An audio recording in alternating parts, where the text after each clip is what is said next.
Coming up on Mountain News this morning, there was a surprise resignation in eastern Kentucky hours after a lawsuit accused a mayor of sexual assault. And we'll take a look at some of the issues surrounding FAFSA this year.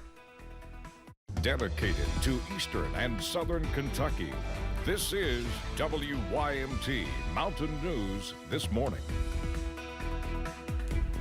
Good morning, I'm Olivia Calfee. The time is 6:30 on Wednesday, March 13th. Now let's send it over to meteorologist Tim Drawbridge for a look at your forecast this morning. And a look at our forecast is looking good still. Minus one little fly in the ointment per se. We'll talk about that in a moment. Outside our door, basically some waves of high clouds, 45. And well, the weather headlines kind of highlights what we're thinking here. And again, like we said yesterday morning, you promised 3-4 straight days of fantastic weather. You want to deliver. This disturbance I'm going to show you in a moment may squeeze out a shower or sprinkle as you make your way basically Hazard Jackson, I-75 points west towards Somerset and Danville. The shower threat, though, is still in play for all of us on Friday, and at least the weekend forecasts some subtle improvements. Temperatures right now, depending on where you are, mid and upper 30s, closer to 50 though, Jackson, Prestonsburg, and Pikeville. The satellite radar composite shows the waves of high clouds streaming above us and back towards St. Louis. This disturbance right back through here, producing a few showers, now starting to break up. But again, the short-term model guidance not really handling it the best. There's a lot of dry air close to the ground. Just can't rule out completely because some hints there of still seeing a sprinkle brief shower west of 75 late this afternoon. That's when we top out at 71 here in Hazard. More about the First Alert 7-day forecast as we head through the rest of this half hour. Olivia? All right, Tim, thank you. Prestonsburg Mayor Les Stapleton has resigned. It came just hours after a lawsuit was filed claiming he verbally and sexually assaulted a former city employee. But Stapleton says he resigned due to an injury from a recent fall. WYMT's Madison Carmouche was at a special city council meeting yesterday when a new mayor was appointed. Council members met on Tuesday evening to read the resignation letter of now former Prestonsburg Mayor Les Stapleton. I will be reading a resignation from Mayor Les Stapleton.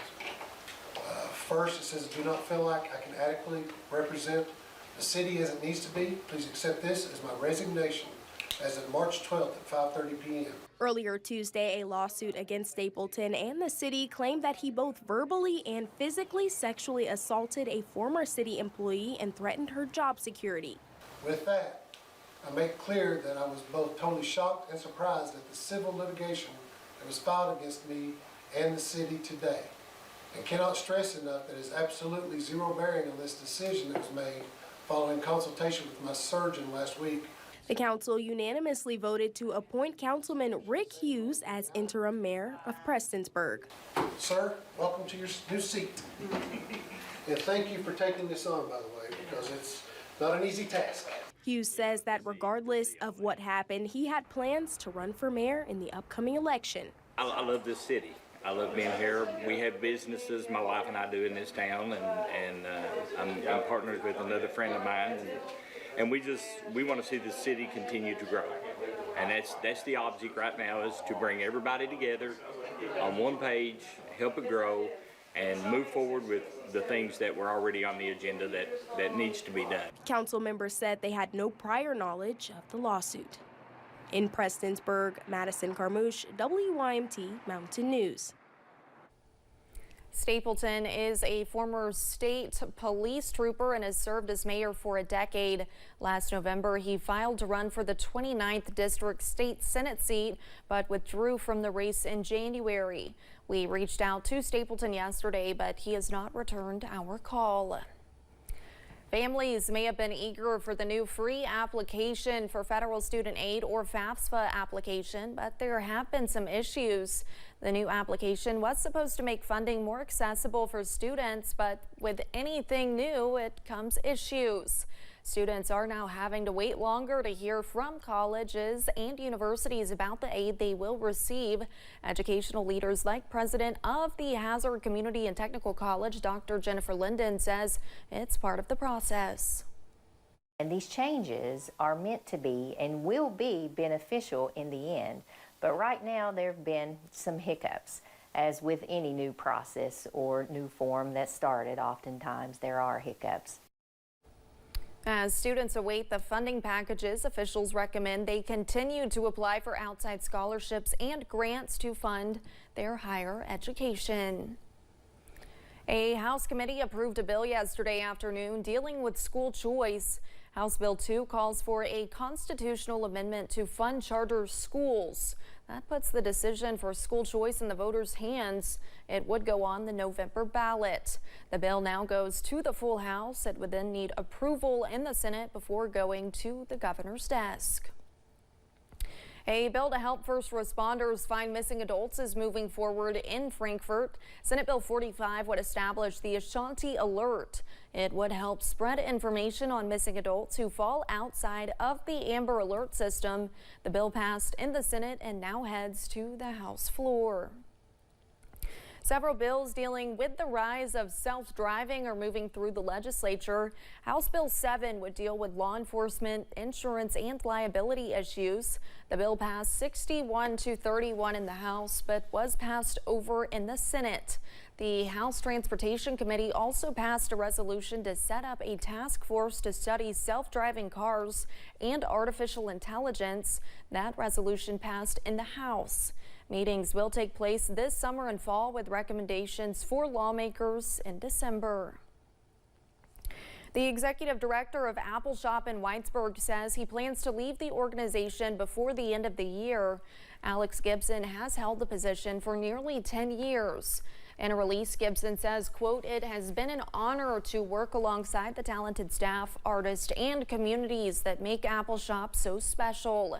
The organization's board of directors will conduct a search to find Gibson's replacement in the coming months. We have more about this at WYMT.com. Artwork created for a Madison County fundraiser is missing. The president of the Madison County Historical Society says the paintings were stolen. The Historical Society hosted a fundraising auction this past Sunday. 7 paintings created by 5 different artists were supposed to be auctioned off, but only 5 made it to auction. Each painting was of a different historical church in Madison County.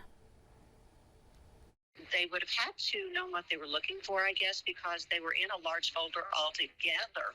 And it is strange that only 2 were taken. Anyone with information about the paintings can contact the Madison County Historical Society or the Richmond Police Department. When it comes to owning your own business, there is a lot to learn.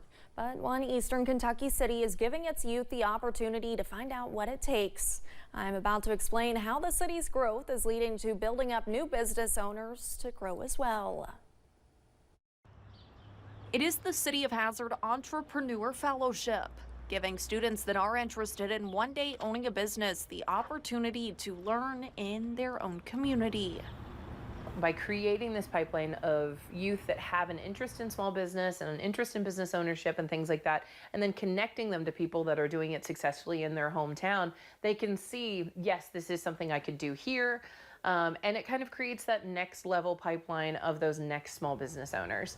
Downtown coordinator Bailey Richards says it is an 8-week paid program, letting students get experience working in a local business, asking questions, creating their own business plan, while also learning valuable communication skills.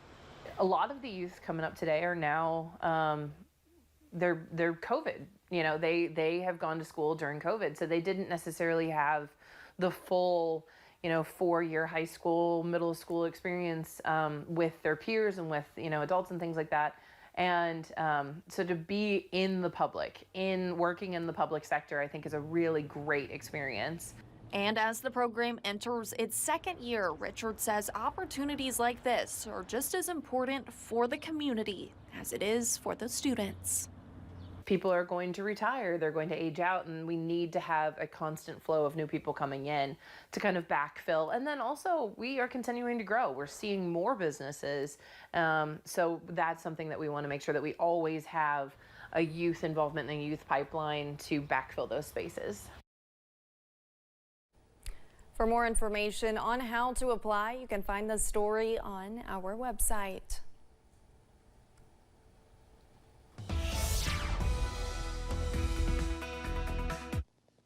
And a good Wednesday to you. Out the door we go. Temps are in the mid and upper 30s and close to 40 as you leave Hazard and head over toward London and Williamsburg. 51 Jackson, Prestonsburg, Pikeville, mid 40s your way at Moorhead. The satellite radar composite showing the waves of high clouds moving across the region. And as we broaden the view out, that disturbance weakening coming through St. Louis and through central and southern Illinois. But still, as it comes closer to us, may be able to squeeze out a shower or sprinkle as you end up leaving the I-75 corridor, heading back toward Danville, as well as Pulaski County. Otherwise, we look for a partly cloudy sky and a high this afternoon, up close to 71 in Hazard. More about the First Alert 7-day forecast. A subtle improvement on the weekend, but some cold airs in sight too. We'll explain coming up in a few moments. Olivia? Thanks, Tim, and thank you for joining us. The time is now 6:41. Still to come on Mountain News this morning. There's a new U.S. mission to deliver supplies and food to the millions starving in war-ravaged Gaza. Plus, what President Biden says troops will not do.